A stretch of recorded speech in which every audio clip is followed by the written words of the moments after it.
to thank everybody for coming today. It's great that we have such a large turnout, and that you're all very interested in drawing and the work of Charles Ritchie. Charles is in Ireland at the moment because he is on a 2-month residency in the Ballinglen Arts Foundation. So we're delighted that he's been able to come up and give a talk here at Model. He's also given a talk down in Limerick University, I think last week, was there a couple of weeks ago, so that went very well as well. Charles is based in Washington, and he's been drawing really, I suppose, and making art all his life.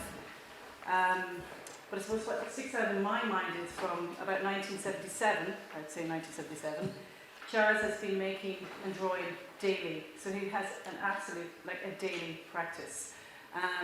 So you'll see how prolific his work is when he actually goes through his presentation. We're delighted as well that Charles has brought some of his sketchbooks, his beautiful sketchbooks here, which are all handmade by his partner, and some of his drawings and mezzotints, I think. Actually, these are all drawings. These are all drawings. Yeah. And he'll probably talk to you more about his practice and kind of the dawn of the practice in more ways than one. That will unfold throughout the talk. And also, Charles will be very generous in terms of sharing his practice and the tools he uses in terms of how he draws or what motivates him to make art. So you see a beautiful kaleidoscope of work, from drawing to, I suppose, to painting and watercolor as well, where the work kind of merges into that medium. It's all mainly 2D, in fact it is all 2D, the work, and it's all small scale, okay, and very focused as well. So I'd love you to all put your hands together and to welcome Charles Ritchie. Thank you, Louise, and I'd like to also thank Connor Gallagher, who's really the person who got me motivated up there. I met him down at the Ballinglen Arts Foundation, and it was just a fabulous moment. We had a wonderful time down there. Unfortunately, Connor left, and I'm still down there alone, and I'm missing him terribly. But if you want to know about the Ballinglen Arts Foundation, what it is, and the opportunities there, I did bring a couple of pamphlets. They're sitting here on the table, and you can find out a little bit more. I have a PowerPoint put together about my practice, as Mary Louise said, and I am going to sort of give you the ins and outs of it. There are, of course, sketchbooks here, and you will be able to go through them, look at them. Please, if your hands are dirty, look over somebody's shoulder. Be careful with them. Be gentle, but you're welcome to go through them. These are 5 of 138. I just started the 138th book at Ballinglen, and I've been doing them, as you said, since 1977. They are the core of my work, and what I want to do is talk about how they are used, how I have developed them, how they've changed over the years, because they haven't been the same all the time. And then I'm going to relate them to the practice outside of the journals, the kinds of drawings that I do. I've also brought a small group of drawings. Some of them are from Ballinglen. There are 2 here on the lower left that are from my Maryland home. I live in Silver Spring, Maryland, just outside Washington, D.C., and I've been working out this same window, you will see, for 28 years. I'm studying the same group of subjects, and these 2 images are from that. The other 4 are from my work at the Ballinglen Arts Foundation. It was a real feeling like jumping out of an airplane for me to leave my window and come to Ballinglen and try something different, but it really worked, I think, and it's been a magical experience for me, and in particular, all the wonderful people I've met on my trip to Ireland. It's just been great, and people like Connor, who have really, helped me grow and learn a lot about a lot of different things. So here are 6 of the journals, and the book itself is handmade. My wife makes them. They are made with 90-pound arches, hot press watercolor paper. I like it. It's very smooth. It is, watercolor dries very quickly on it because there are not a lot of pits in it. And I can write on it with a very fine point pen. You will see why. Very smoothly and evenly. It's a linen-bound book. I tear the pages, and Jenny makes them like this. We take that paper, tear them into 4-inch strips, and then 12-inch lengths, and then she folds them down the middle. Am I standing in the way over here? Is this one? Are you okay? she takes these and sews these together in signatures. And then she takes them and puts them temporarily onto a little plexiglass slab, and then binds them to two linen tapes, and then starts making a cover using the linen and 8-ply mat board, leftover mat board. And what she'll do is glue them with Elvase, which is a glorified Elmer's glue or polymer glue, which is acid-free. And that glues it together very solidly and for the long term. She'll then fold things and make sure that everything is put together quite nicely, tighten up. And then when the whole stack of pages is put together, she has these 2 tapes left, which will be used to glue them down into the cover.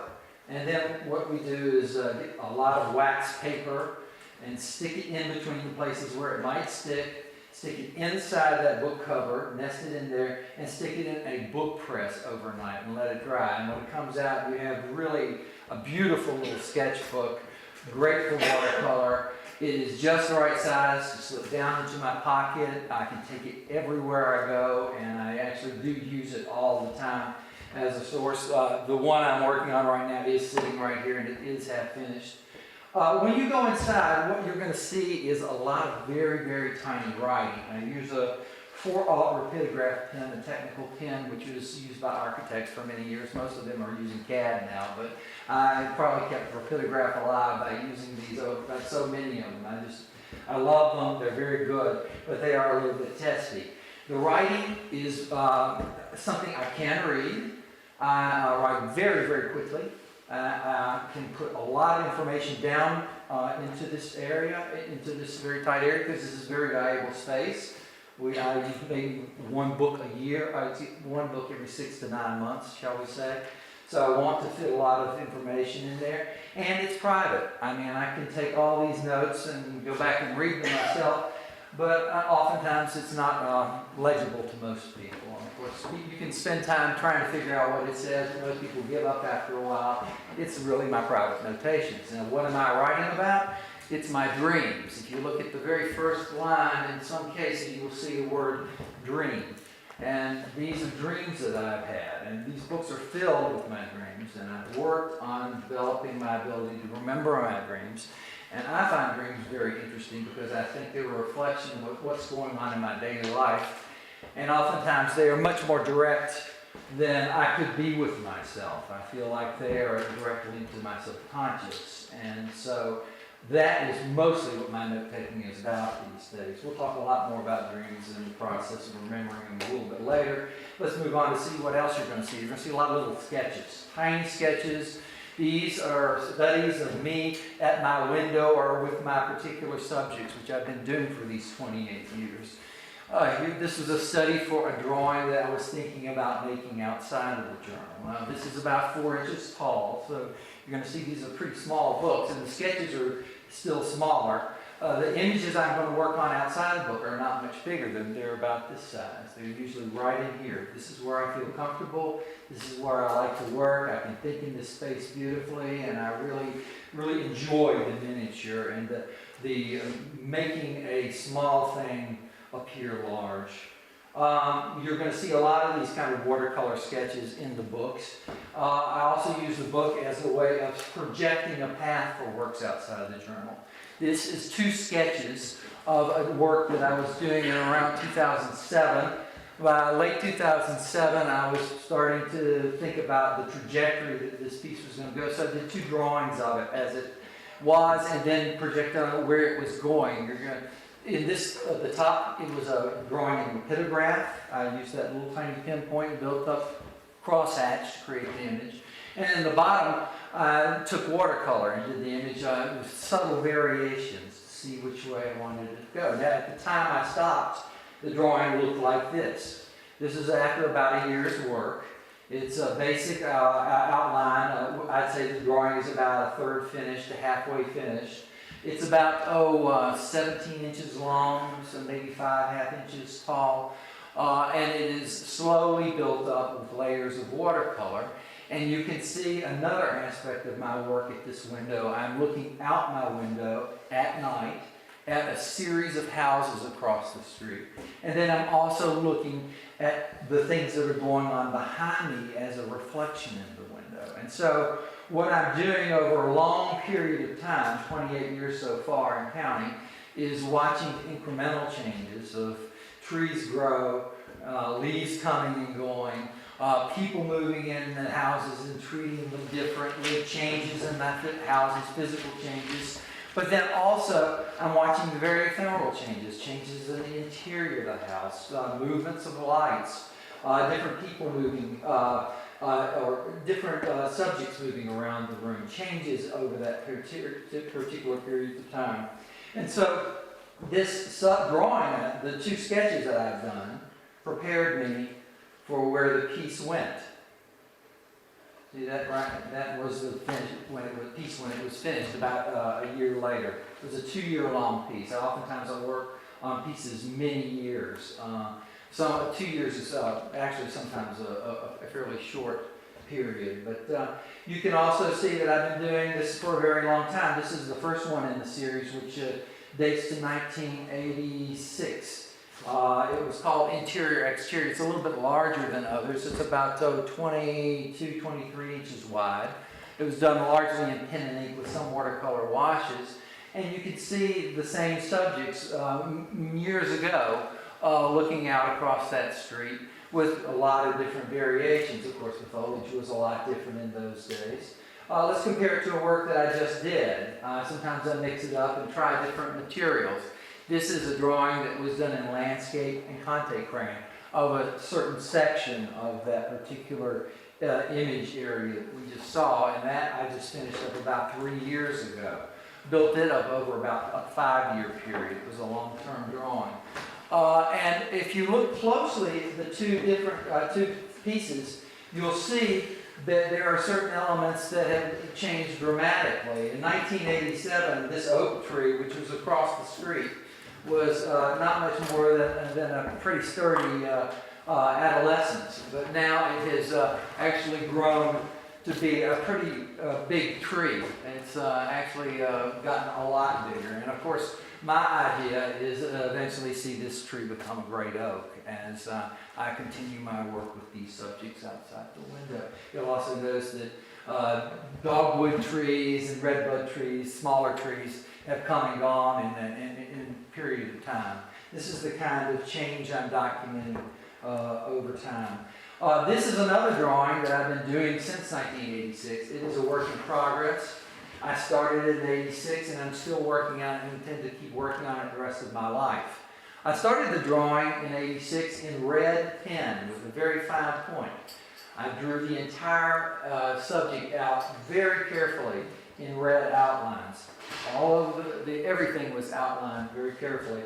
I put it up on the wall for a couple of years and then noticed that it was done in fugitive red ink. It was actually fading away before my eyes.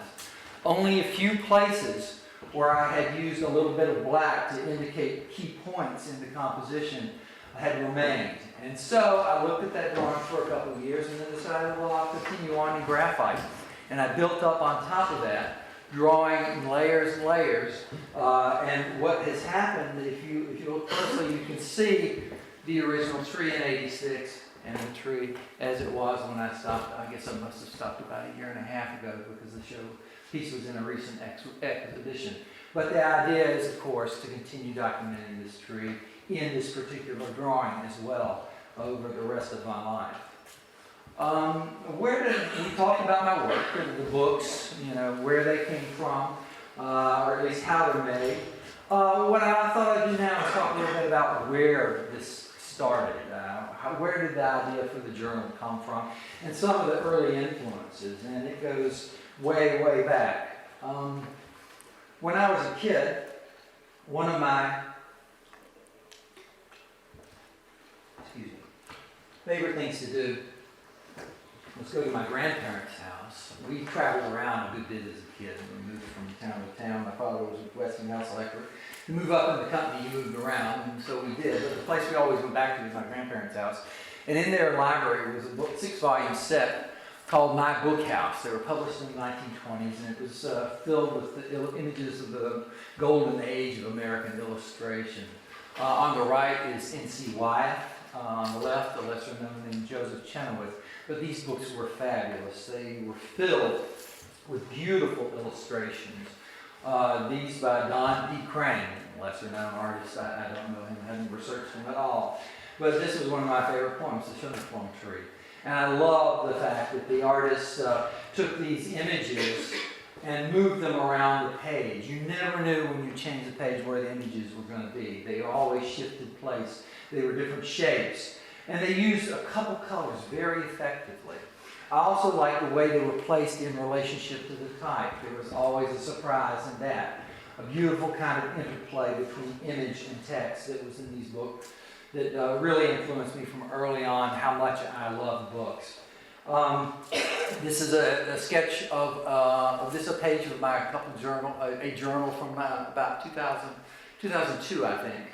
And I think you can see that there might be a few associations between the two visual, the interplay of text, the changing images that moves as you move through the book. Also, limited use of colors for dramatic effect. The Book House series certainly affected me, and the whole idea of book and house, those two words really resonate throughout my work. Another book that was very interesting to me as a kid, me and my brothers loved The World We Live In, published in 1955 by Life magazine. In it, you could go to the depths of space, the depths of the ancient ocean, but my favorite page was the dinosaur page. I loved the beautiful illustration that Rudolf Zallinger originally painted for the P. Body Museum at Yale in the 1940s. Life magazine co-opted it and turned it into this fold-out. And the detail in this was fantastic. I loved the very effective detail. I loved the long format, the cinematic format. You couldn't see it all at once. You had to move through it, and it took you around lots of different passageways. I thought that was very nice. I even liked the grid effect, that sort of feature of the fold and the ability to hide the page and look at just one part of it. There was something very nice about that. Also reminded me of things that were much greater than me. Long periods of time, distant spaces, huge animals. Well, this is a work from mine from 2007, 2008. It's called Folded Night. It's about 16 inches wide and 6 inches tall. And in it, I think there are some associations with that dinosaur page. The long cinematic format, the intricate detail, even that fold that's down the center of the piece, and you oftentimes see me fragment my work, so there'll be different panels within them. Also, that vertical, that grid is, of course, related to the house shape, I think, which I'm using as a subject throughout my work. But it is also related to the window mullions that I'm always looking through when I'm making this drawing. There's sort of an echo of something that is not there. And then further, there's another layer of this too. I mean, of course, there's the detail of the dinosaur painting, and I love the detail and the very convincing detail. But there's also a lot of hidden space here, something that is maybe not so much part of the dinosaur page. I mean, hidden spaces where narratives may take place, narratives that we don't know, that we can't partake in, but maybe we can dream up ourselves. I try to give people space to think up their own narratives. I also like to think of the spaces beyond this space, the implied space beyond the image itself. Night as an engulfing spirit, I think, is a part of the work. Another favorite book was Stars, part of this Golden Book series that was available for many years in the 1950s and 60s. It's actually still out there, you can get it, but it doesn't have James Gordon Irving's illustrations, which I thought were just magical. I don't know if you've ever seen Joseph Cornell's work, American artist. Cornell oftentimes used this book and a few other of these Golden Books as sources for images in his pieces. And this book as a kid, I just was in love with. I carried it around in my pocket. There are lots of different books in the series, the birds, the trees, flowers, etc. But I love the stars best because it was all about great space and time in a tiny book. You keep this in your bag. You want to see a galaxy? Well, here's one right there in my pocket. It was really something that I kept close to me. I love this book also because it's drenched in indigo, that deep, deep blue. And it's a beautiful, rich blue throughout this book. And that blue is oftentimes in the work that I do. I'm also interested in these illustrations because of their chunks of geometry. They reduce things down to very, very simple effects. The houses in the foreground in particular here are particularly effective, I think, as a contrast to the great aurora and the mountains beyond. This is a print of mine, an aquatint that I did at Center Street Studio, a print workshop where I work. It's in Massachusetts. I go and visit frequently and also work in my own for making prints. And this one, I think, has associations with the stars book. Of course, this is an image of a house with the constellation Pegasus above it as I saw it. And I can't deny the deep indigo effect, the reduction to geometry. But there's also something else here too. I think it's about houses, the houses that we make in the sky, the houses that we want to create, the imagination, the houses of the imagination versus the houses we actually build, the physical house that we see. But actually this is an illusion of a house, isn't it? It's not really a house at all. And so it's an illusion of a constellation, an illusion of a house. This interplay between reality and imagination is something I'm very interested in. We'll touch on that as we move through the lecture. I really got in touch with fine art, though, from this book. This is called 50 Centuries of Art. And it is a book that was made as a coffee table book in the 1950s. And my parents bought it and had it around. And I remember going into the living room and seeing this book sitting on the table and paging through it and looking at all the wonderful images. And I got to this page, and this one at the bottom left, Rioters, the art of Goya, and I was struck. As a kid, it shocked me deeply. I had nightmares about this painting. Of course, as a little kid, you don't understand what you're looking at. You think maybe you are watching people be shot. It shook me to the core of my being, and it took me a long time to kind of come to terms with this painting. I'm not sure I'm still come to terms with this painting. But what I did find out eventually that it was painted by an artist named Francisco Goya, and that he had actually not even seen the event. He had done it from accounts that he had heard. And he actually had painted it 7 years later as a way of sort of protecting himself, of proving that he was on the right side of the battle when Napoleon's troops invaded Madrid on the 3rd of May, 1808. But what I did figure out fairly quickly was that this was an illusion that Goya had created. He had taken a rectangle, he had taken paint, he had taken skills that he had learned through other painters. They go all the way back to the caveman, illusionism, which depicts the world, that took me to a place that was somewhere I just, it was magic. It was a place that I just couldn't kind of get in touch with any other way than trying to learn how to draw myself. And I think basically that's where it all started, with looking at Goya and looking at this book, because I wanted to learn how to make this magic that was so effective and so powerful myself. And so I did start with a book, and I went to the University of Georgia, Athens, in the South. It was a very good art school for the South. I had started in drawing and painting. I went into landscape architecture for a brief time. I started worrying about what I was going to do with making a living. And then I got into graphic design, and I got out and I graduated in graphic design and went to Atlanta and worked at an ad agency and immediately hated it.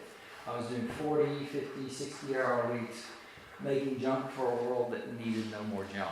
And so I decided that I was going to try and find my way out of this. And as often happens in my life, my wife-to-be at the time came to my rescue. And the depths of this ad agency experience brought me a journal. For my 22nd birthday, she said, "Here, take this, get your art back together." And I did, and it really meant a lot to me. It became a sketchbook during undergraduate school meant nothing to me. But by the time I was in this particular period of my life, it became my life preserver. It became a life raft for me. It was a way of keeping my art going in a world that was not going to let me keep my art going. And I was determined to get out of it. And I spent a lot of time and energy in this book making my way, getting my art back. This is me about that time, summer of 1977, or fall of 1977 when I started doing these books. And what was I doing in the book? Well, I was sketching the world around me. I was working with a felt tip pen, and be careful with felt tip pen because some of my early works have turned green. I'm glad I changed out fairly early from felt tip pen, but at the time it seemed like a very effective way to draw. And I was writing what was going on in my life. I just straight journal, what happened today, also ideas about the art that I was looking at, things that I wanted to accomplish. And because I had so little time working in this ad agency, that I was just making quick sketches, oftentimes from Polaroids I would take.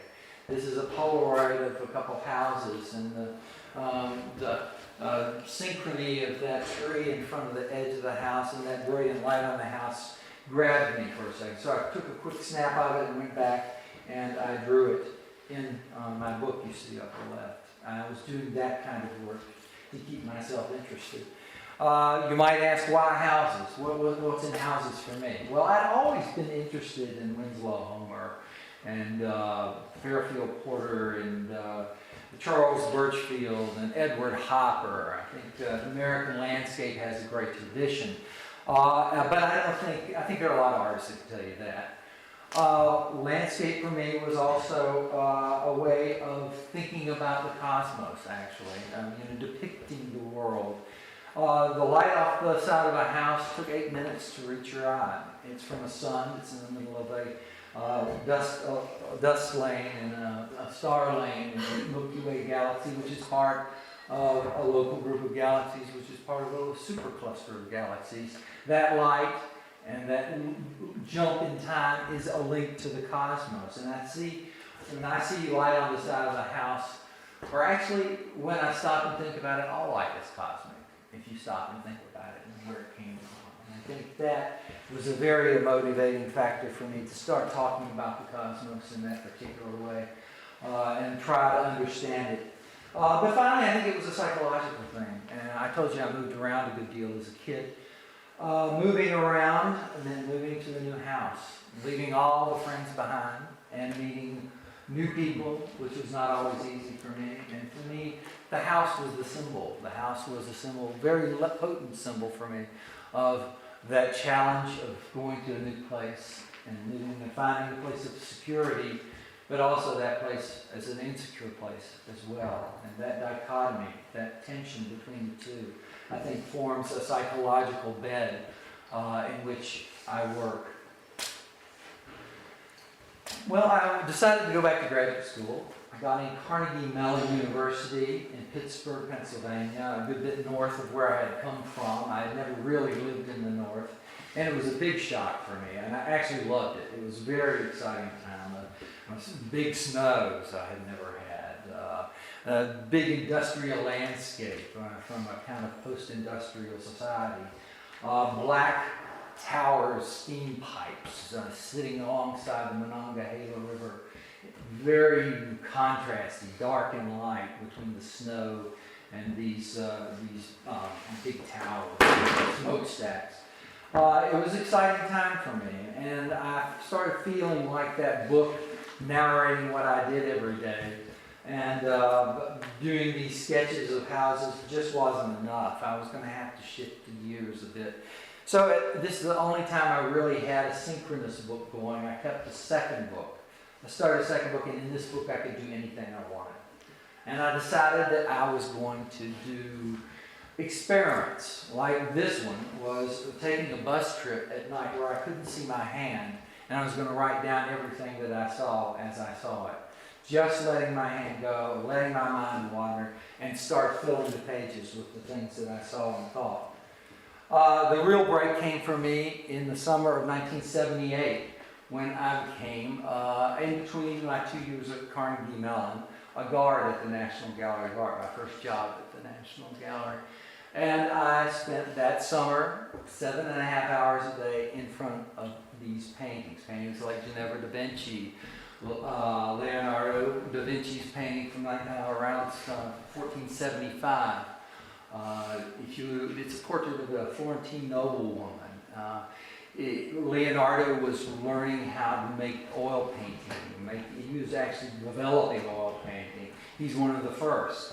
And he's really working it out. This is a youthful painting. If you get close to this, you can actually see Leonardo's fingerprints just to right of center of her nose. The fingerprints of Leonardo in this. For a kid from the South, looking at this kind of thing for a summer was magical. It was just a huge experience for me. And I learned a great deal from it. What doesn't show in the photograph is that in my pocket, I was keeping notes. I had a felt tip pen in one hand and a piece of paper, 8 by 10 sheet of paper, folded into 16ths, and I was making quick sketches of everything that I stood in those galleries and saw.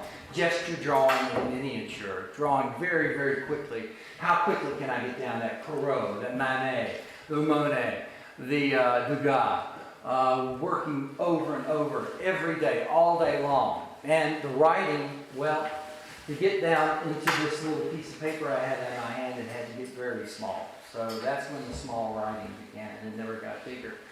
Also, I worked on letting go of these preconceptions about what I should be writing about, what I should be thinking about, and just start writing the first thing that came into my head. It was a great exercise for letting go.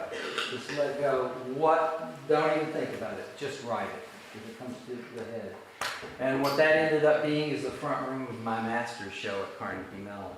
So it was a very powerful and potent experiment that summer, and it really helped me let go, and it really changed the book in a great way. We talked a bit about where I came from, where these books started, and then the beginnings of the book, and how some of the exercises I got to loosen myself up.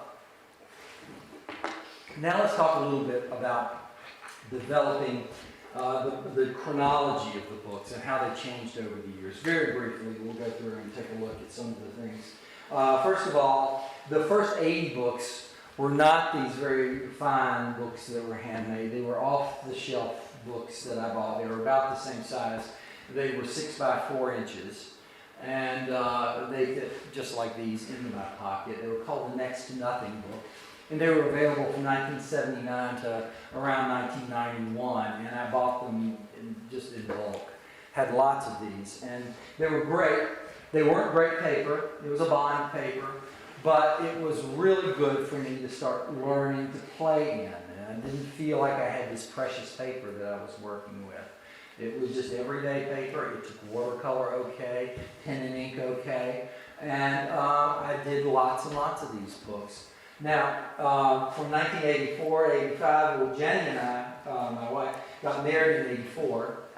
We went to London on our honeymoon, and we found the Cornelison and Son in London, this wonderful art store, and bought some of these watercolor sketchbooks. It was my first taste of real watercolor paper, and I used them for a period of time. When I picked back to the Next to Nothing book in 1985 or so, I then continued using that, and during that period, strangely, they had changed to a gold cover, so all those books are in gold.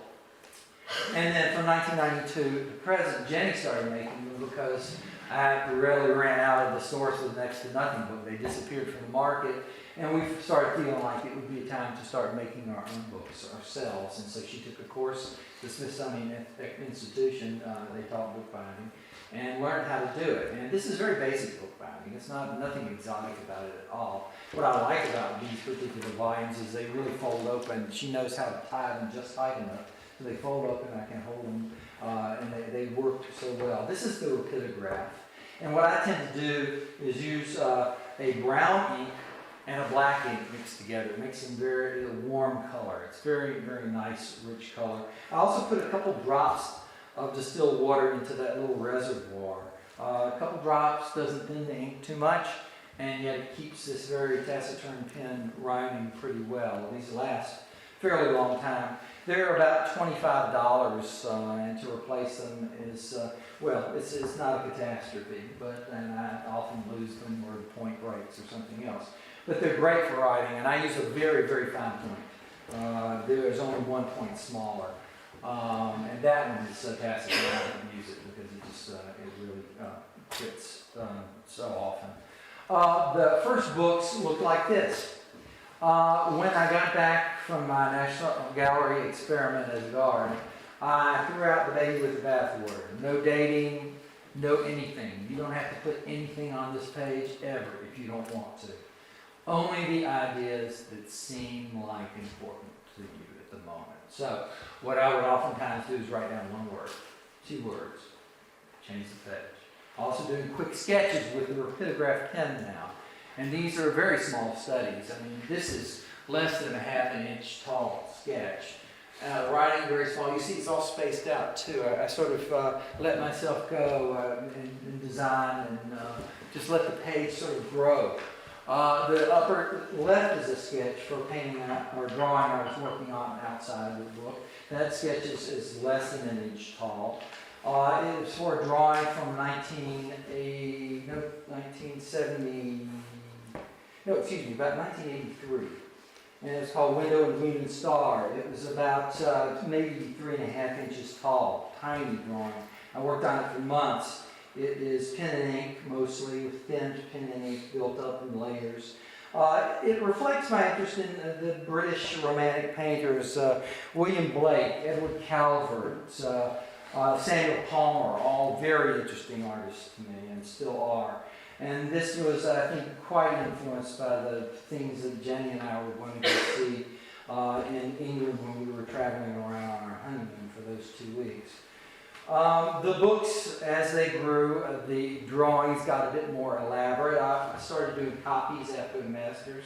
Albert Durer's 1514 engraving, Melancholia 1, it was the subject of this sketch. I did copies after the masters. I think you can learn a lot from copying things. I always see things I would not have seen if I had not drawn something. I also was learning to control the hand, to control process, to develop a drawing. How does it develop? How can you develop a drawing? There are lots of ways to do it. And by copying, I think it was a really effective way for me to train my hand and eye and also learn about the masters. And I still do it all the time, make copies after the masters' works that I like. The writing, getting a little more elaborate here, sketching out ideas in a little bit more depth. And then by the late 80s and early 90s, I started to recognize that dreams were of interest to me and that I was starting to have more dreams. I started recognizing them and started writing them down. And here you can see the early working with dreams and writing them out. At the same time, we were seeing me move into black watercolor. I used black watercolor a lot in the early days. I went back to a broader palette for a long period of time. You're going to just see black watercolor because for this trip I had gone back to black watercolor. Basically, I'm working on a series of prints. I wanted to do it in black because they are preparatory to black and white prints, but I've also found it's a great exercise to work in black for a long period of time because you learn a lot about value and contrast and balance by working with just black and white. You can get a lot out of black and white. You can get a lot of color out of black and white if you just work with it. And of course, this sketch was in black and white watercolor. I go into museums a lot of times and make sketches. This was a show that was in Washington, D.C. of Morandi's work, for Giorgio Morandi, the Italian painter. They did not allow sketching in the gallery, so I did it anyway. They caught me and they told me to quit doing it. So I went home and made sketches of things that I found offline, and that's online. And so that's oftentimes how I do things. I'll go in and I'll sketch, and I'll sketch as far as I can. And if I can finish, great. If I can't, I'll just go find it somewhere else and draw it. But of course, working in line drawing and in color here. And so what I see these books doing currently, of course, by the late 80s, the dating returned. I started working with these dream sequences, thinking about dream sequences. I go back and read dreams, I read through them. And then there are these sketches of these subjects that are outside my window, which you can see here. Working from these subjects over and over again in different seasons, different times of day, different lighting effects, all these different changes. To me, I see them as two different streams. They don't relate to each other, not in any conscious way. What they are is this stream of the pure imagination of a dream coming down and trying to find its way somewhere realistically in the world, a place to put them in the world, and also this real world filtered back through the imagination and placed down as in a similar but opposite kind of stream running alongside it. And these two streams together about the reality and imagination crisscrossing is what I see these books as being about. And of course, they're a very powerful tool for me at this point. And a process. I'm going to talk about a little bit about where I do it, how I do it, and how the journal and the materials itself, the interplay of these. This is where I do it. This is Lee Street in Silver Spring, Maryland. I've been sitting at this window for 28 years, and this is a piece entitled Blue Twilight. It is probably the largest work I've done. It's about 22 inches, about 28 inches, and it features this group of subjects outside my window with this sort of heavenly blue light. The light sort of comes down at a particular time of day and settles into the room. I work very early mornings. Early morning, I get up usually at home about 3:30 in the morning, and I work until I have to go away to my job.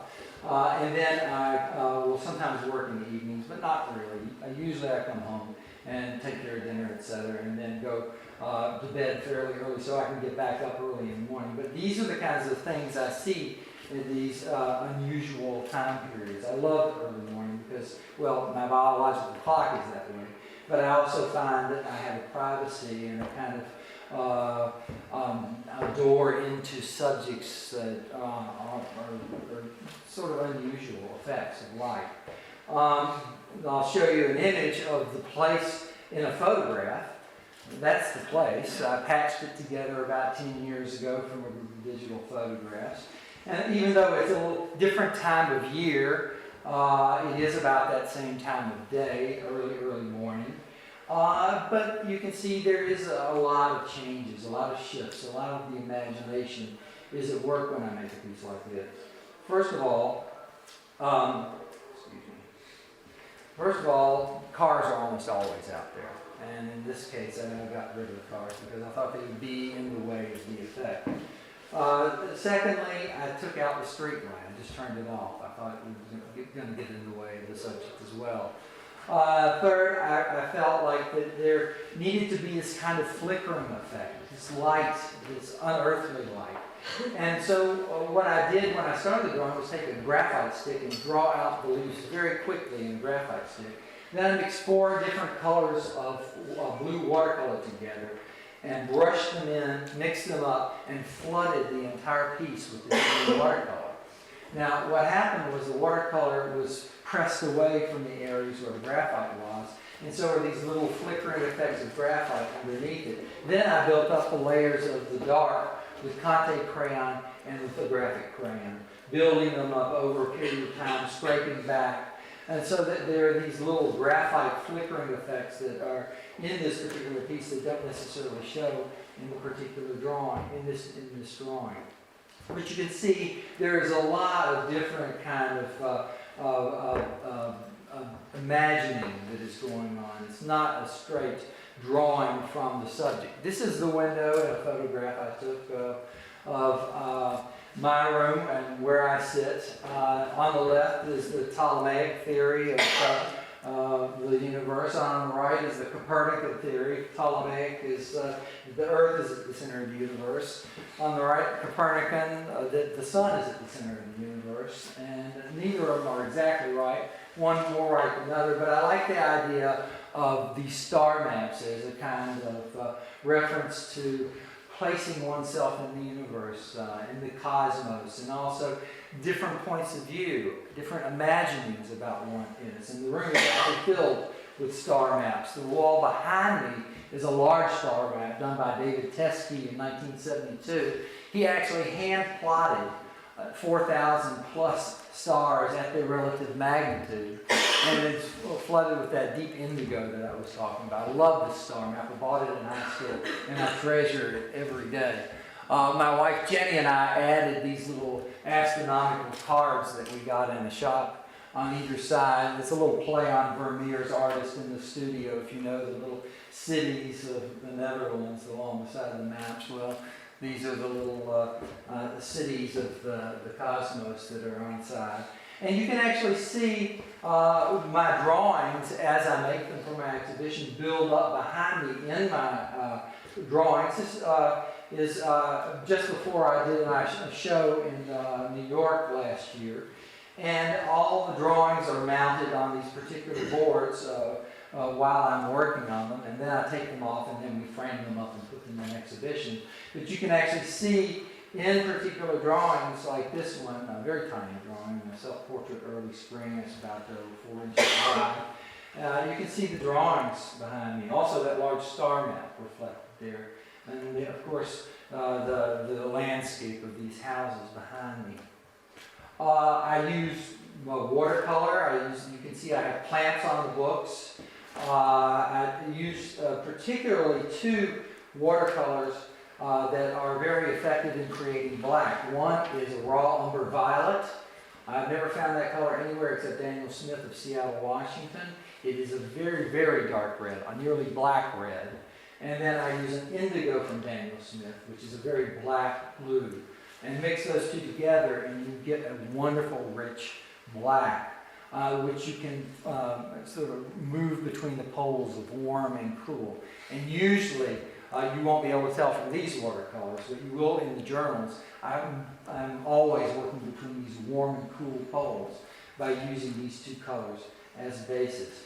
And yes, I do use a magnifying glass, not necessarily right. I have to have glasses. I have perfect distance to it, but I have to have 3.25 glasses for writing small. I really need them. I can't write small without glasses.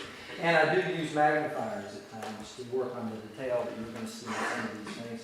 But the truth is, the times that are most exciting for me are the times where I pull out the big brushes. And I have a 2-color or 2-brush watercolor effect. Actually, you could see it in this drawing. I use 2 brushes at all times. One is putting down water, and the other is putting in pigment.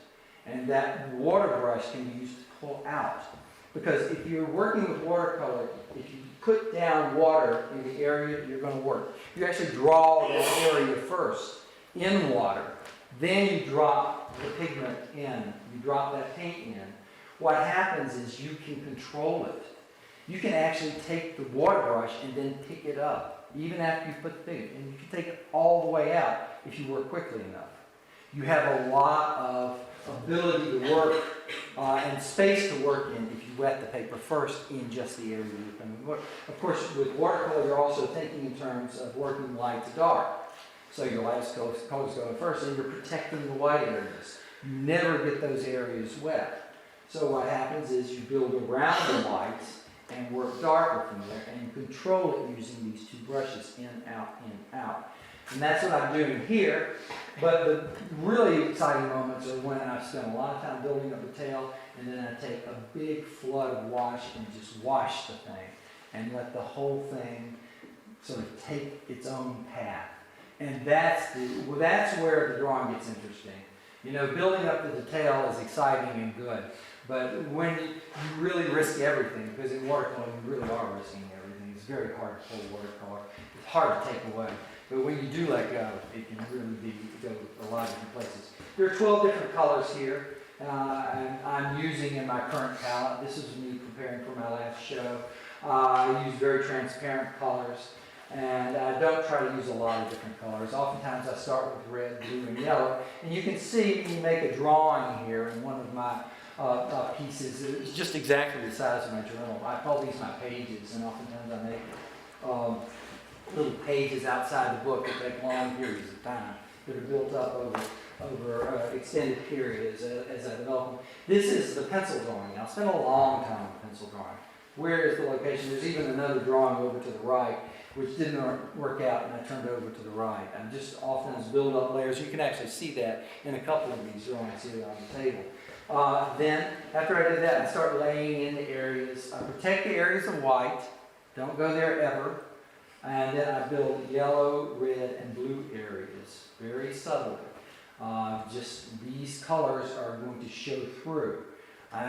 Primary colors, if you go look at Turner's watercolors, after you've seen a bunch of his watercolors, you'll know there is a red area, there is a yellow area, there is a blue area. And I learned this from Turner. And it really is great because those three basic colors are all you really need, and they make very brilliant watercolors. And so I use these three basic colors. Sometimes I add the secondaries if I really need them. But then I build on top of them, usually mixing in with that indigo and raw umber violet. So here's the underwashes, and then I start filling in with that mixture of the raw umber violet and indigo. A little bit further, and then oftentimes I'll be working out dreams as I go along, and in the end, a dream was inscribed at the right side of this composition, a dream taken from the period of time when I was working on this particular drawing. I keep note cards. I test my colors always on these little note cards. Test my color on a card to know how potent it is before I put it in. I always work to paper and then to other paper. As far as dreams go, my technique is simple. First of all, you get rid of the idea that you can't remember your dreams. You can't remember your dreams if you work at it. And what you do is you go to bed saying, I can remember my dreams. And then after a while, it takes a while, but you wake up in the middle of the night, you start realizing, there's some little thread out there, a gossamer thread. And what I do is keep a little sketchbook by the bed, a little 3-ring binder with a pencil that I can find easily, and I pull it out and I write down a couple words from the dream that will be keys in the morning for me to look at. And so this says, my own car, fight for an hour lot, clam soup, guitar at church, and then I have no idea what that last word is. And the truth is, I lose a lot of dreams that way. I can't read my writing in the morning. But when I look at it in the morning, oftentimes I can read things, and just that little trigger will remind me, oh yeah, I had to fight for a parking space in that place that we used to go. You know? And then after I do that, look at the first thing in the morning, I pull up that little book, look at what I wrote, and then I sit down and write out immediately that morning. The first thing, as I'm getting ready to draw, the first thing I do is write down my dreams. And if you really work at it like that, you can really get there. And it's interesting because you can look at these dreams in lots of different ways. What is that fight about in going on? It's some kind of conflict that's going on somewhere in your life. And oftentimes I find these dreams look at things in a very unfavorable light, in a way that really embarrasses me. I recognize the point of tension immediately. What am I not looking at in my life? What should I deal with? Are all reflected in these dreams, and you just learn to read the symbols. If you feel that way in your dream, you're probably feeling that way somewhere else in your life, and that's the way I use my dreams. Now, I do make prints. I don't have in my printmaking material here, but this is a Mezzotint Rocker. I make mezzotints primarily with Jim Stroud at Center Street Studio. And these are on copper plates. You can see over on the left of a plate that has been rocked and then smoothed. I take these rockers. It is a 85 dots per inch rocker. It's an art knife with very fine serrated point at the end. I grab that handle and I rock it into the plate. And I roughen that entire plate up. It takes a while to rock the plate. And what you're seeing microscopically is lots of pits being made on this plate. This was a method of reproduction that was developed in the 16th century to make portraits. And it's still, I find, very effective because what's so great about it is I don't have to use acid. I don't have to do anything except rock this plate fully. You can see that surface is a fully rocked plate. And it's totally roughened. So when I take ink and rub it into the surface of that plate and put it on a press, put a piece of paper over on it, and run it through the rest and print it, it would be totally black at that point. So then what I do is smooth out areas. And as I smooth them out more and more, I am making lighter grays and lighter grays. And where I smooth it out completely, there's nowhere that this ink can stick. So it becomes completely light. And so here is an image of the blue twilight that I made into a print. And you see the dark areas of that copper plate are non-reflecting, and that's because they're very rough. The smooth areas have been smoothed out with a scalpel and a burnisher, which I work on long periods of time smoothing out these surfaces and checking out with this little loop over on the left to see how far down I've got, because I have to learn to read how deep I am and what kind of gray is going to be in there. This is the print that was made from it. It was a blue plate, fully rocked, printed first, and then a black plate printed over it. So you've got that blue-black effect and just the right ink that was used.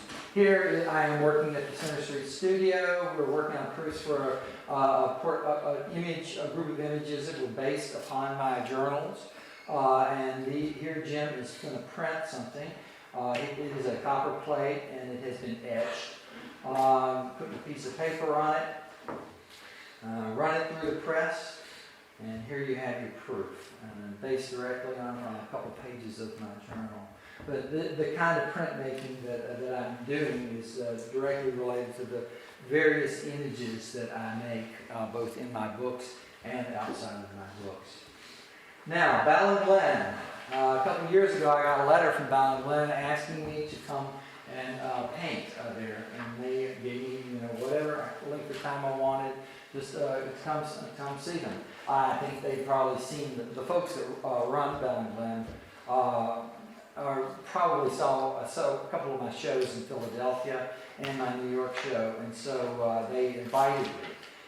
It took me a really long time to figure out that I was going to do this, because as I say, I've been sitting in front of the same window for years, and what could I do with this kind of landscape? There's a down-pattered head at the bottom, a very dramatic landscape right off the coast.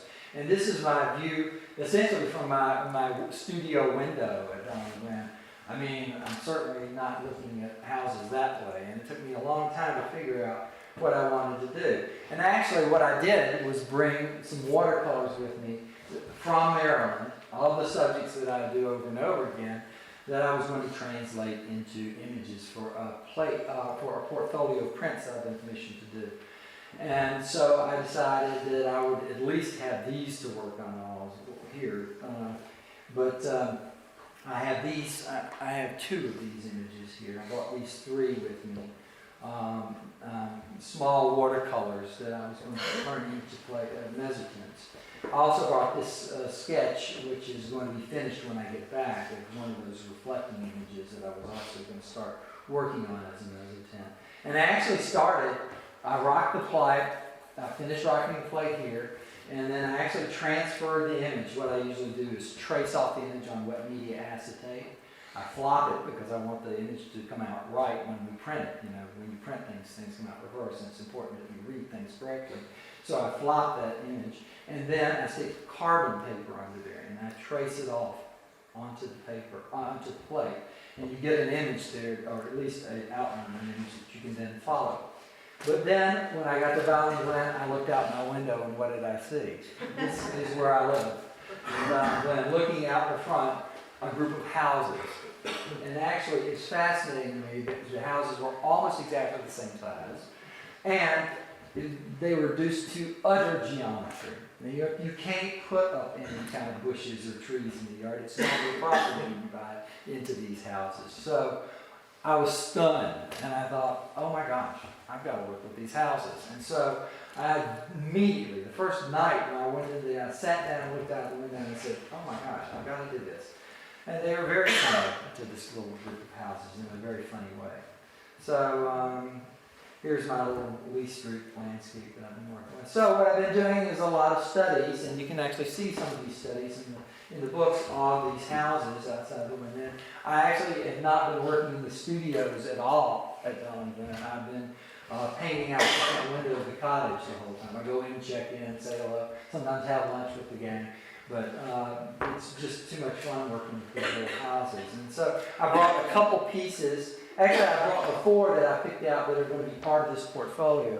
I'm doing a portfolio for the Ritchie Foundation, which is the support group for the Museums of Fine Art San Francisco. And it's going to be a portfolio of 4 mezzotints. And I have changed direction. I'm not working on those original images that I was trying, but I've now taken the 4 images that you see here of the houses that here at the Ballinglen program, and I have been working with those subjects, and I'm going to translate this image. I've already started translating this image to print now. And what they are going to look at, I think, is something like this particular piece, which is a mezzotint I did a number of years, a very small piece, about that large, of one of the cottages, and so it would be a small group of images. Writer Peter Ritchie is doing 4 texts on home as the subject. And I like the idea of me, who have been working out of this same window for 28 years, is now doing a portfolio about home, but I'm not even in my home. I'm actually displaced. I actually read Ulysses, I read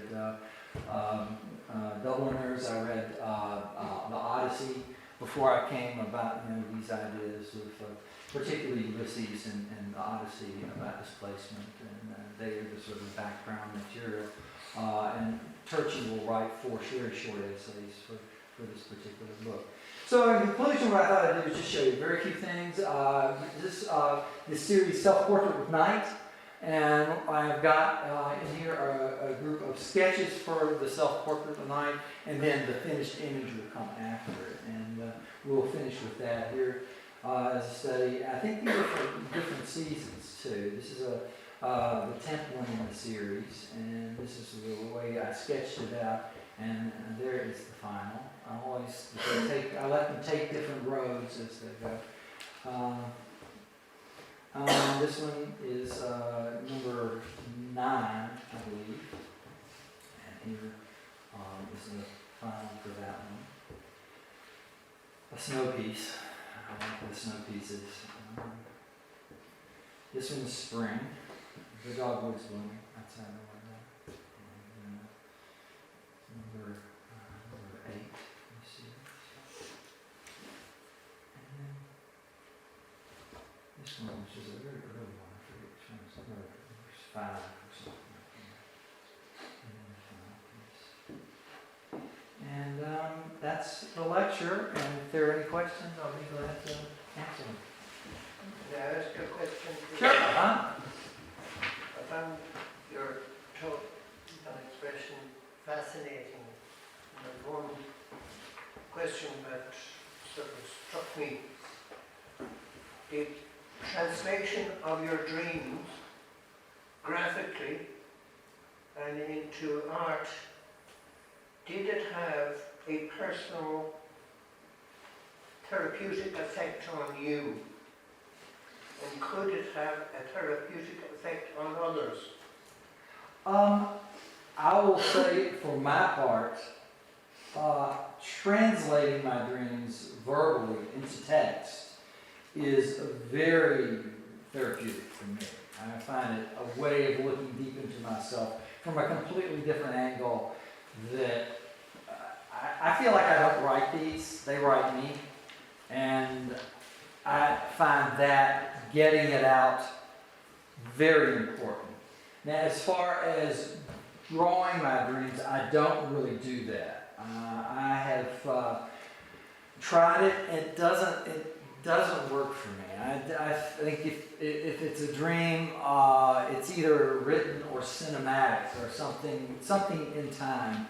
Trying to draw a dream has not been successful for me. As far as therapeutic for the viewer, I'm not so sure. I think it's up to the viewer. If they get something out of it, that's just great. I'm there for them. I'm not thinking too hard about a viewer. I mean, I don't really want to. I don't want to make a viewer say something. I don't want them to.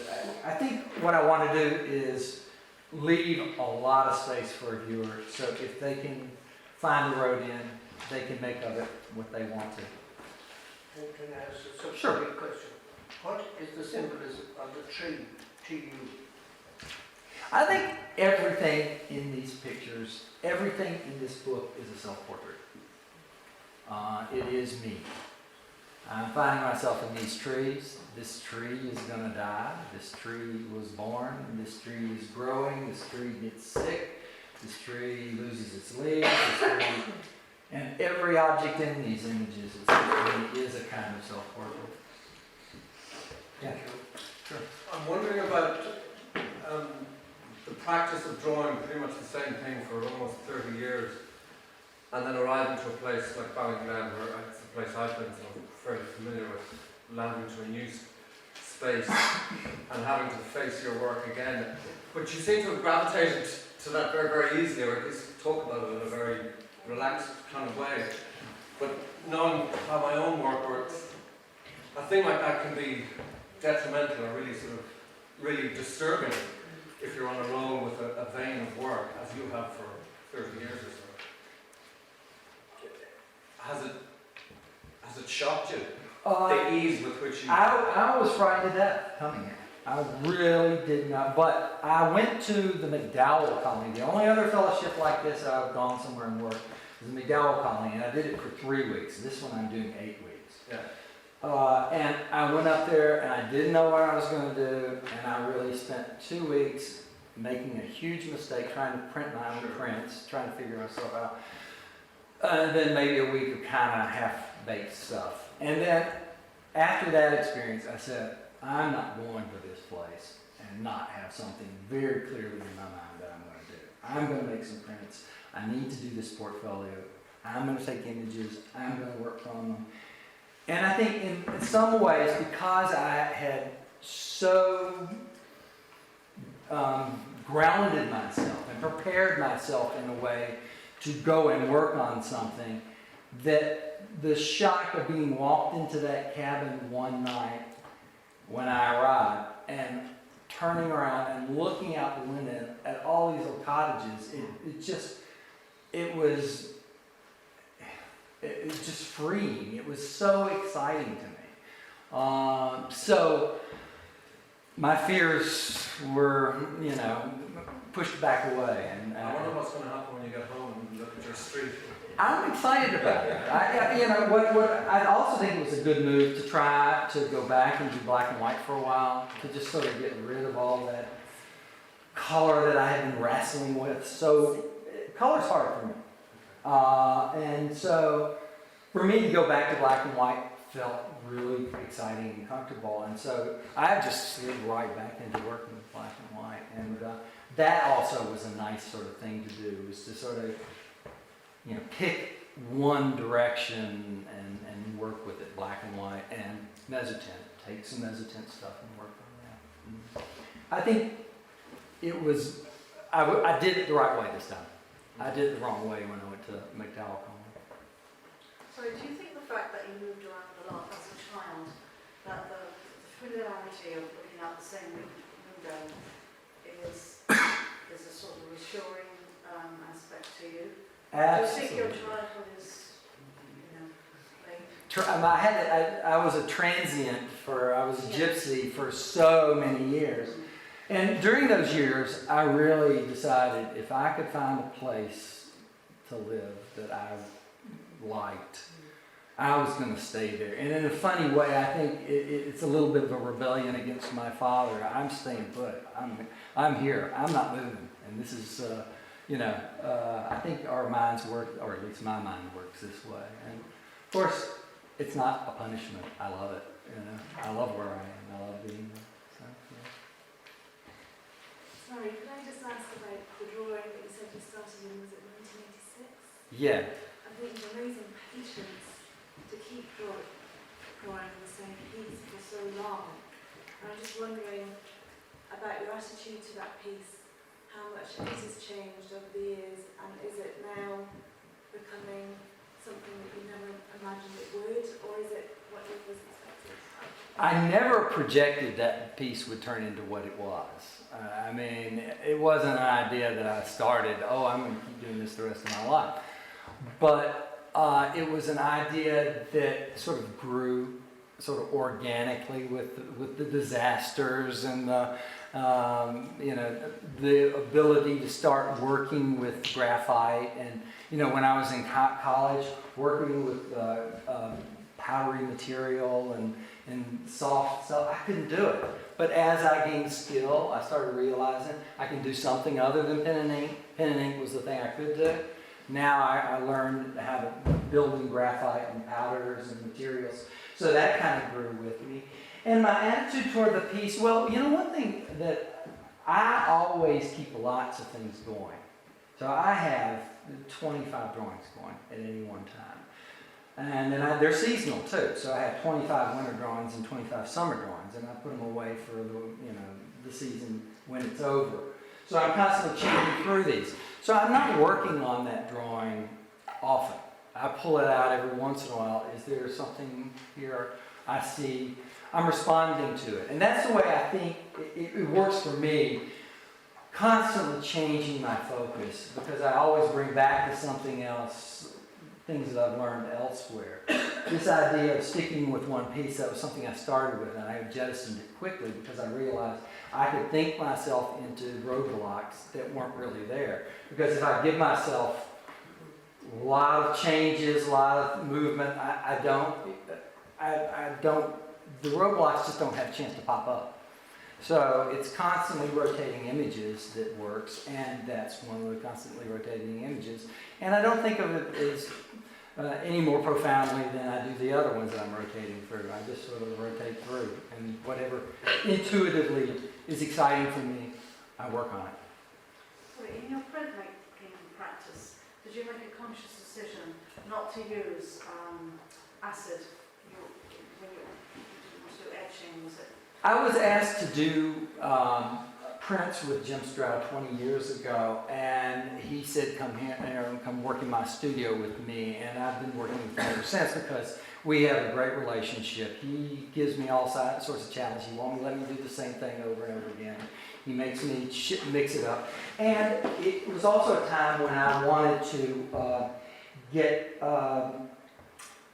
we had a child 19 years ago, and I just didn't want any of that kind of acid stuff in and around the house. And he showed me immediately. First thing he said, you should make mezzotints. The first day I saw him, he said, you should make mezzotints. First time I met him. And I've been doing it ever since. And it was perfect for my life and perfect for him. So, I think consciously, no acid for me unless I'm with him. And he knows what he's doing. And we make it work with him. Sure. Sorry, in comparison to using acid, like as in etching, and Mezzotint, how long would they take to complete, say? It takes a long time to complete a Mezzotint. I'm actually going to be really working hard and fast on this series of Mezzotints. I hope I picked up some basic enough images so that I can do them quickly. But I actually work on Mezzotint about a year before it's complete. So it can take a long time, and that's with a lot of active working on it, an hour a day or so, for about a year. I can finish a modest size Mezzotint. I like time as an issue for me always, I work in these journals, these sketches, some of them are 15 seconds. And then you're on the other pole, you've got the drawing that's going on for the rest of my life. So time, and I'm always thinking about time and working with different segments of time, aspects of time when I'm making things. Charles, Yes. you spoke earlier about you know, how your practice, it's a daily practice, and that daily practice is part of your daily life. Right. So they're one of the same thing. And daily life is also filled with mundanity. We hit that all the time. Yeah. And if your practice is part of that, do you hit that in your work as well? Yeah, occasionally. I think that the mundane, dissatisfaction arises. And actually, I think it's important. Dissatisfaction is, I think, the core of great art. There's a great, I can't think of who wrote it, a new book called Imagine, which is about the creative process. And that's the beginning sentence of the book. Great art starts with dissatisfaction. And so dissatisfaction that happens in these moments make you want to try and do it better. You know, you want to change something. You got to mix it up. You can't keep doing that. You've done that before. It's boring.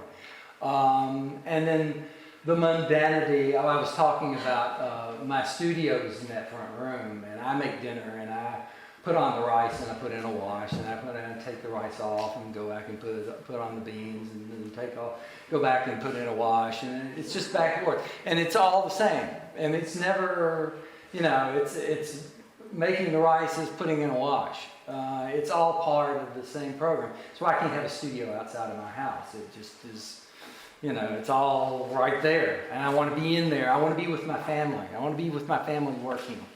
I want it to be all around me and available to me at any moment.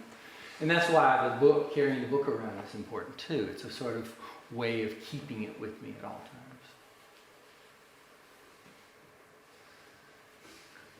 Questions? Thanks so much for coming out. One question for you, Yeah, Charles. sure. It's a pleasure to see you working firsthand at downtown Glen with Charles. And I learned that, you know, the mundane you talk about are the simple things. You can spend a lifetime drawing them. There's so much magic in, you know, perhaps all you see is a small range of subjects. But Charles, when I came to your house the first time, the music was pumping really loud. And I was just wondering, in the morning, is the music going, or are you listening to Full words? blast, and sometimes I listen to the books on tape. Yeah, it's nice that these cottages are nicely separated because, I keep the music going. Sometimes I listen to silence. Sometimes I'll put the music on. You know, the everyday distractions, the everyday part of life is a fabulous surround for art, as far as I'm concerned. You stand in the middle of the subway and you get an idea, you take it out your journal and you write it down, or you make a quick sketch. It's the same difference, you know. The rattle is all around you. That's part of it, you know. It's in there with your life. I'd just like to thank Charles very much for his talk. Thank you very much, Charles. Thanks. Great. Thank you.